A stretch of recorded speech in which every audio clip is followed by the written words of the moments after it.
जब हम बात करते हैं कोवर्ट ऑपरेशंस की, तो हमें ये चीज़ तो मालूम है कि पाकिस्तान भारत के अंदर किस प्रकार के कोवर्ट ऑपरेशन करता है, अमेरिका किस प्रकार के करता है। लेकिन सबसे बड़ा अगर कोई एक ओपेक एरिया है जिसके बारे में कभी भी क्लैरिटी नहीं मिल पाती कि चाइना भारत के अंदर किस प्रकार की कोवर्ट एक्टिविटी करता है। आज के इस वीडियो में इसी चीज़ के ऊपर हम लोग चर्चा करेंगे और जानने की कोशिश करेंगे कि चाइना के किस प्रकार के कोवर्ट ऑपरेशंस भारत में चल रहे हैं। बिफोर मैं चाइना के ऑपरेशंस पे आऊँ, उससे पहले मैं आपको एक बैकग्राउंड दूंगा। आप एक चीज़ को समझिए कि जब पाकिस्तान भारत के अंदर कोवर्ट ऑपरेशन करता है तो पाकिस्तान का एक उद्देश्य है।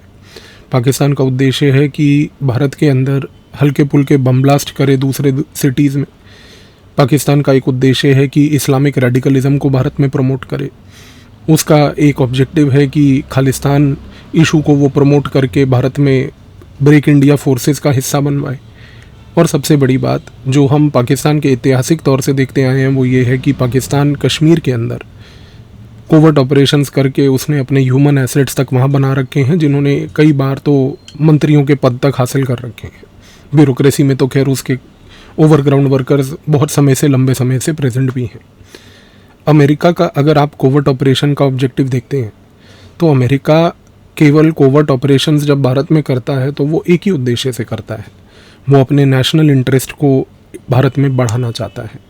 यदि भारत में किसी प्रकार की नीति को लेके कोई बदलाव उसको अगर चाहिए, या भारत के अंदर किसी प्रकार का कोई अंतर्राष्ट्रीय स्तर पर भारत की जो स्टैंडिंग पॉलिसी है यदि उसको बदलना वो चाहता है, तो उस पर्पज़ के लिए वो भारत में विभिन्न प्रकार के कोवर्ट ऑपरेशन करता है। लेकिन आज के इस वीडियो में आप जानेंगे कि जो चाइना है उसके जो कोवर्ट ऑपरेशन हैं उनका उद्देश्य भी अलग है और उसका तौर तरीका भी अलग है। देखिए, चाइना जब भारत में कोवर्ट एक्टिविटी करता है तो चाइना एक फ़िलॉसफी से भारत में ऑपरेट करता है। वो फ़िलॉसफी जो उसकी कोवर्ट ऑपरेशन की गाइडिंग फ़िलॉसफी है, उसको चाइनीज़ लैंग्वेज में एक शब्द है जिससे कहते हैं बायोताई। बायोताई का मतलब होता है कि एक मैसेज पकड़ के पहली बात तो उस मैसेज को इस प्रकार पूरे के पूरे पॉपुलेशन में समा दिया जाए कि वो पॉपुलेशन को ये लगने लगे कि वो मैसेज ही एक रियलिटी है। इसको हम लोग एक साधारण तौर पे इंटेलिजेंस ऑपरेशंस की लैंग्वेज में कहते हैं कि कोवर्ट ऑपरेशन के तहत नरेटिव को सेट करना। आप एक चीज़ को समझिए कि भारत के अंदर चाइना सबसे पहले तो भारतीय लोगों के माइंडसेट को बदलने का गेम खेल रहा है। उसके पीछे के जो कारण हैं वो भी आप समझेंगे, लेकिन वो ये करना चाह रहा है। इसके लिए उसने विभिन्न प्रकार की चीज़ों को स्पॉन्सर किया है। सबसे पहले चीन ने क्या किया कि चीन ने भारत के अंदर एक एकेडमिक नेक्सस बनाया। इस एकेडमिक नेक्सस में बायोताई की फ़िलॉसफी के तहत उसने यूनिवर्सिटीज़ से लेके थिंक टैंक्स के अंदर तक सबसे पहले उन चुनिंदा लोगों को चुना जो लोग चीन के इस एजेंडा को चलाने में उसकी सहायता करेंगे। अब एजेंडा क्या है?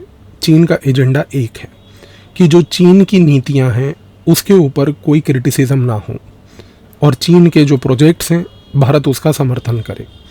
मैं आपको एक उदाहरण देता हूँ। आप सभी को मालूम है कि चीन ने एक 2014 में बेल्ट एंड रोड इनिशिएटिव नामक एक चीज़ बनाई थी। बेल्ट एंड रोड इनिशिएटिव के तहत चीन जो है विश्व तौर का एक सुपर पावर बनने की मुहिम लेके उसको एग्जीक्यूट कर रहा है। भारत ने बहुत सारे कारणों को देते हुए उसके बेल्ट एंड रोड इनिशिएटिव को नकारा।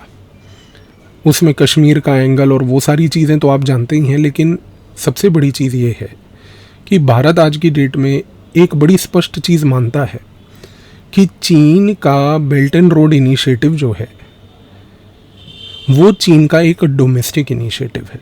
चीन उसमें अपनी एक्सेस इकोनॉमी के अंदर जो उसका उत्पाद है उस उत्पाद को वो दूसरे देशों में डंप करना चाहता है। उसके लिए वो एक पैकेज प्रोवाइड करता है जिसमें वो कहता है कि मैं आपके यहाँ पर इंफ्रास्ट्रक्चर से लेके ब्रिजेज़ और पोर्ट से लेके रेलवे से लेके ये सब चीज़ें करूँगा ताकि इवेंचुअली मेरा जो सरप्लस है उत्पाद का उसकी मार्केट आपके यहाँ पर क्रिएट हो। भारत की सरकार ने जब ये चीज़ समझी कि ये उसका एक डोमेस्टिक इनिशिएटिव है जिससे कि कोई भी अंतर्राष्ट्रीय स्तर पर किसी भी अंतर्राष्ट्रीय रिश्तों में जो इम्पोर्टेंट प्रिंसिपल्स होते हैं वो फुलफिल नहीं हो रहे, तो भारत ने उस पर्टिकुलर इनिशिएटिव को नकारा।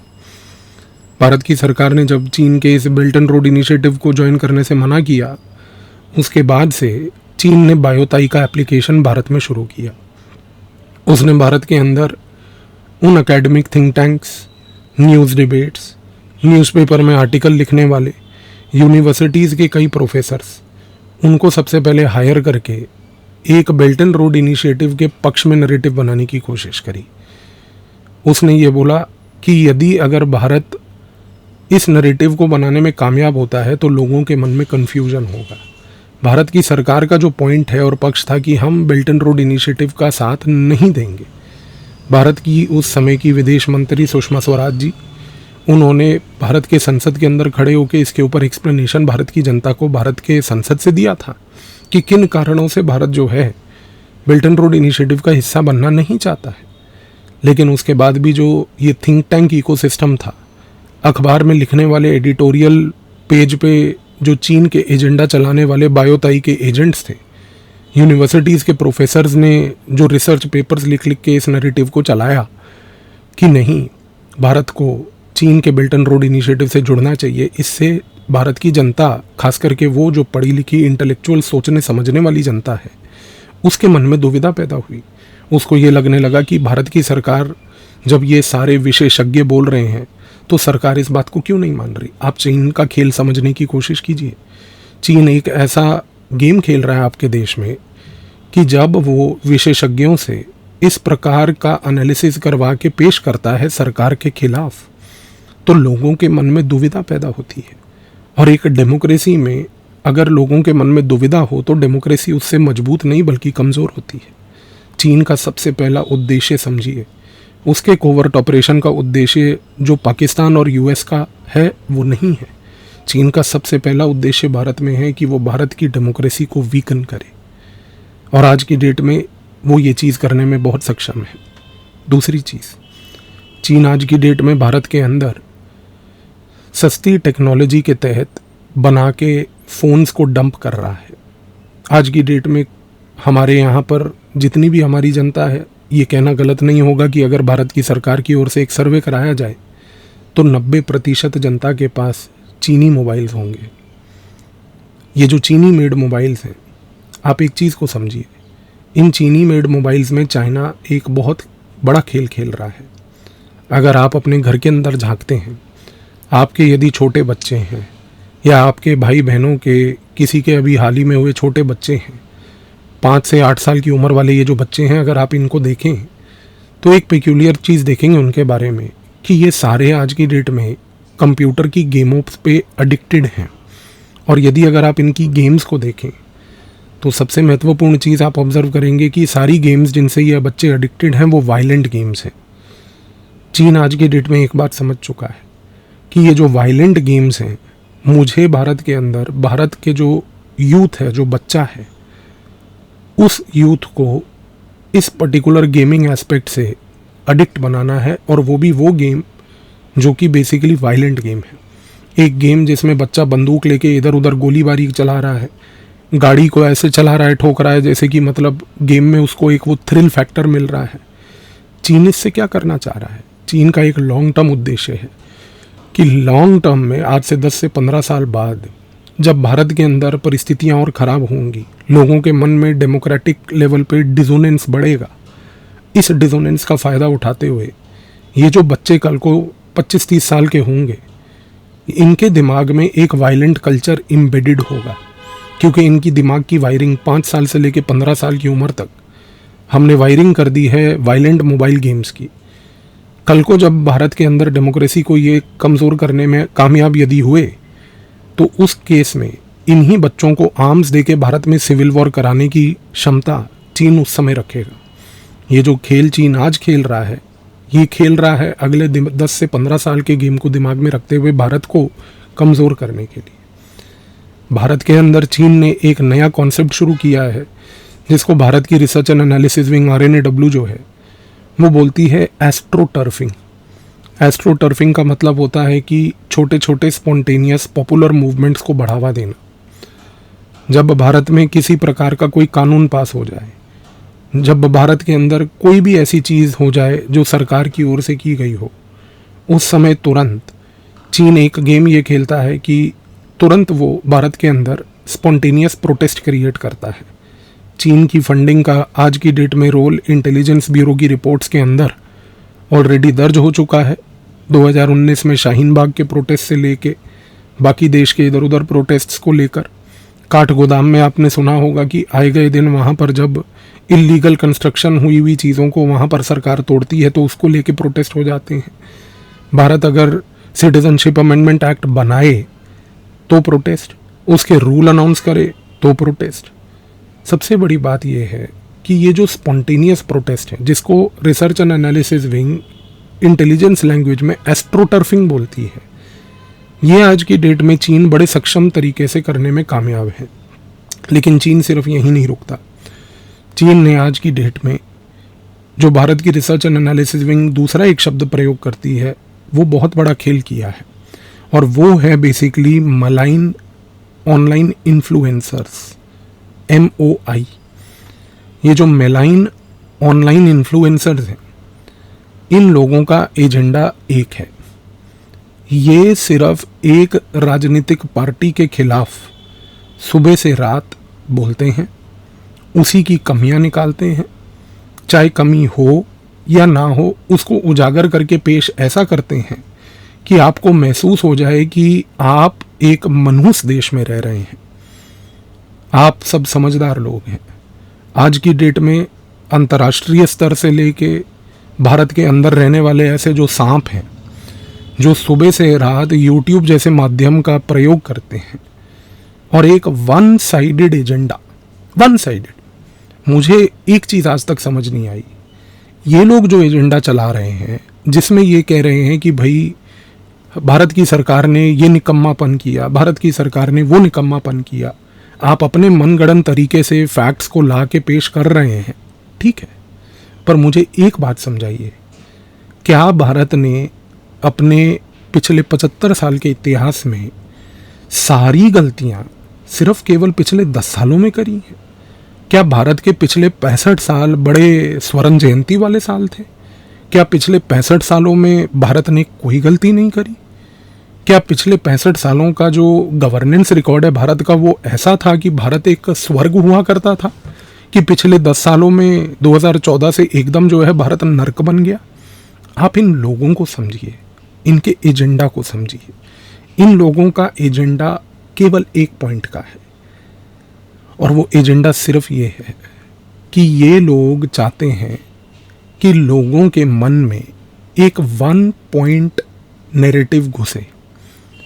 आप अगर इन लोगों के वीडियोस को देखते हैं, सुनते हैं, आप एक महीना भी अगर ये कर लेंगे तो एक महीने के देखने के बाद आपके मन में एक ऐसी परिस्थिति पैदा हो जाएगी कि आपको लगेगा कि हम तो भाई बड़े मनहूस से देश में रह रहे हैं, क्योंकि इस देश में तो हर चीज़ जो हो रही है गलत है। यदि सूरज उठ रहा है तो भी गलत है, सूरज डूब रहा है तो भी गलत है, चांद नहीं आ रहा है तो भी गलत है, और आ रहा है तो भी गलत है। आज की डेट में चीन इस चीज़ को भारत के अंदर बहुत अग्रेसिव लेवल पे प्रमोट कर रहा है। चीन जानता है कि एक वन साइडेड हेट्रेड को प्रमोट करना, एक वन साइडेड क्रिटिसिज्म को प्रमोट करने से वो अपने इंटरेस्ट को फुलफिल कर रहा है। और उसका इंटरेस्ट फुलफिल यहाँ पर ये हो रहा है कि लोगों के मन में, मैं फिर बोलूँगा, डिसोनेंस, दुविधा पैदा हो रही है। लोगों को लग रहा है कि क्या जिस डेमोक्रेसी में जिसमें हम रहते हैं, क्या वो डेमोक्रेसी इतनी खराब है कि यहाँ पर तो जो बोला जा रहा है, सुनाया जा रहा है, दिखाया जा रहा है, वो गलत था। आप सभी लोग जानते हैं मैं किसकी बात कर रहा हूँ। जितने भी ये यूट्यूबर्स हैं, मैंने भी इनके चैनलों को देखा, लेकिन मैंने आज तक इनके चैनलों पे एक चीज़ कभी नहीं देखी कि भाई 10 साल से पहले के जो 65 साल थे उसके कोई इवेंट को लेके ये चर्चा करें। भाई आज की डेट में जब हम 1971 की जंग का दिवस मनाते हैं, या आज की डेट में जब हम 1965 की जंग का एक दिवस मनाते हैं, तो उन पुराने इवेंट्स को तो हम कमेमोरेट करने के लिए बड़ी खुशी खुशी वीडियोस बनाते हैं। लेकिन जो भारत के इतिहास में काले कलंक रहे थे, इमरजेंसी से लेके ग्रीन रेवोल्यूशन जैसा सबसे बड़ा नापाक कलंक जो भारत के इतिहास पे लगा, जिसकी वजह से कई राज्यों के परिवार खत्म हो गए, और आज की डेट में thanks to green revolution Bharat एक कैंसर के उसमें नंबर 1 पूरा एक विश्व तौर पर स्टेट बन गया, जिसके बारे में एक सेपरेट वीडियो में मैं आपके साथ चर्चा कर चुका हूँ। उन चीज़ों के बारे में तो कभी एनालिसिस नहीं हुआ। इस चीन की चाल को समझिए। आपके मन में दुविधा पैदा करना चीन के हित में है, आपके मन में नफरत पैदा करना चीन के हित में है। और तो और ये सिर्फ यहाँ नहीं रुकते, इसके साथ साथ आज की डेट में आपको अब एक चीज़ और समझनी है कि ये जो बार बार मैं आपको बोल रहा हूँ कि चीन इस प्रकार की हरकतें भारत में करवा रहा है, ये उसके हित में क्यों है? उसके 2 बड़े कारण हैं। सबसे पहला कारण ये है कि भारत आज की डेट में एक मिडल पावर है, और आने वाले समय में उसका एक ग्रेट पावर एम्बिशन है। इस ग्रेट पावर एम्बिशन से जुड़ा हुआ है एक सबसे बड़ा पॉइंट, और आप सभी को वो पॉइंट पता है कि भारत आज की डेट में संयुक्त राष्ट्र यूनाइटेड नेशंस में सिक्योरिटी काउंसिल में एक परमानेंट मेंबरशिप सीट चाहता है। वो हमारा एक एस्पिरेशन है, और अगर भारत एक संयुक्त राष्ट्र यूनाइटेड नेशन सिक्योरिटी काउंसिल में एक परमानेंट मेंबरशिप सीट चाहता है, तो उसके लिए वो कदम उठा रहा है कि जिससे वो पोर्ट्रे कर पाए कि वो एक ग्लोबली रिस्पॉन्सिबल स्टेट है। लेकिन यहाँ पर अब आप दूसरी चीज़ को समझिए कि इस पर्टिकुलर भारत के एम्बिशन को तोड़ने के लिए चीन का ये पूरा कोवर्ट ऑपरेशन का नेक्सस भारत में चल रहा है। अब आप कहेंगे कि ये कैसे है? बड़ा स्पष्ट है, थोड़ा सा दिमाग लगाइए। आज की डेट में अगर भारत किसी भी देश को जाके ये बोलता है कि मुझे संयुक्त राष्ट्र में सिक्योरिटी काउंसिल के परमानेंट मेंबरशिप सीट का दर्जा दिया जाए, तो उस समय वो देश ये बोलेगा कि आप अपने पैरामीटर्स बताइए। और पैरामीटर्स में सबसे पहले एक चीज़ जो आएगी वो आएगी कि आपका जो पूरा का पूरा स्टेट है, आपकी जो एग्जिस्टेंस है, उसका क्या परसेप्शन है। यहाँ पर आता है चीन के इस कोवर्ट ऑपरेशन का गेम। चीन ये जितनी भी एस्ट्रोटर्फिंग से लेके मीडिया इन्फ्लुएंसर्स के थ्रू भारत में एक नेगेटिविटी और हेट्रेड पैदा करना, स्पॉन्टेनियस पॉपुलर मूवमेंट से लेके जितने भी प्रकार के चीन के जो ये ऑपरेशंस हैं प्रोपोगेंडा वाले मीडिया में, अब आप इन चीज़ों को कनेक्ट कीजिए। चीन आज की डेट में भारत के अंदर ये जो डिसोनेंस पैदा कर रहा है, north south debate, north south divide का डिबेट, इरेडिकेशन ऑफ सनातन धर्म का डिबेट, इसके बाद खालिस्तान मूवमेंट का डिबेट, प्रोटेस्ट्स के डिबेट, ऑपोजिशंस के डिबेट, इन सारी चीज़ों को आप लिंक करके एक लार्जर कैनवस पे देखिए। कोई भी देश जिसके पास जाकर भारत अगर ये बोलता है कि क्या आपको नहीं लगता कि मैं एक ग्लोबली रिस्पॉन्सिबल प्लेयर हूँ एक संयुक्त राष्ट्र के सिक्योरिटी काउंसिल की परमानेंट मेंबरशिप सीट के, तो वो देश सबसे पहले भारत को काउंटर में ये जवाब देगा कि तुम संयुक्त राष्ट्र की तो बात छोड़ो, पहले अपने अंदरूनी हालात देखो। आएगा ही दिन तुम्हारे यहाँ पर एक दूसरे के ऊपर प्रोपोगेंडा हो रहा होता है, आएगा ही दिन तुम्हारे यहाँ पर लोग कहते हैं कि तुम्हारी तो सरकारें भ्रष्ट हैं, आएगा ही दिन लोग कहते हैं कि तुम्हारे यहाँ तो नफरत फैली हुई है, आएगा ही दिन तुम्हारे यहाँ पर जो है प्रोटेस्ट होते रहते हैं। तुम्हारे यहाँ पर हमने जितने भी थिंक टैंक्स की राइटिंग्स देखी उसमें तो यही बताया जाता है कि भाई हर एक चीज़ ही आपकी गलत है। आप इस चीज़ को समझिए। चीन भारत के अंदर जितने कोवर्ट ऑपरेशंस कर रहा है, उन कोवर्ट ऑपरेशंस को करने के पीछे का जो उद्देश्य है, वो उद्देश्य केवल और केवल ये है कि भारत को लॉन्ग रन में संयुक्त राष्ट्र की एक परमानेंट मेंबरशिप सीट ना मिले। और इसके पीछे का कारण ये है कि चीन आज की डेट में एक ऐसी पोजीशन में बैठा है कि चीन को ये बात पता है, चीन को ये बात पता है कि पूरे एशिया में, सेंट्रल एशिया से लेके वेस्ट एशिया से लेके साउथ एशिया से लेके साउथ ईस्ट एशिया तक, इस पूरे लार्जर एशिया में यदि कोई एक मात्र देश है जिसके पास संयुक्त राष्ट्र सिक्योरिटी काउंसिल की एक परमानेंट मेंबरशिप सीट है, तो वो मैं हूँ, चीन।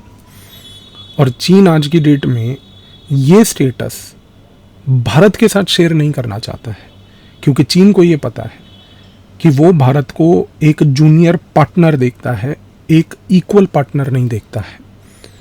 और जब तक उसका नज़रिया भारत को लेके एक जूनियर पार्टनर ऑफ चाइना रहेगा, तब तक चीन हर एक वो कोशिश करेगा कि जिससे भारत की अंतर्राष्ट्रीय स्तर पर इमेज खराब हो, और इस इमेज को खराब करने के लिए चीन कोई कसर नहीं छोड़ेगा।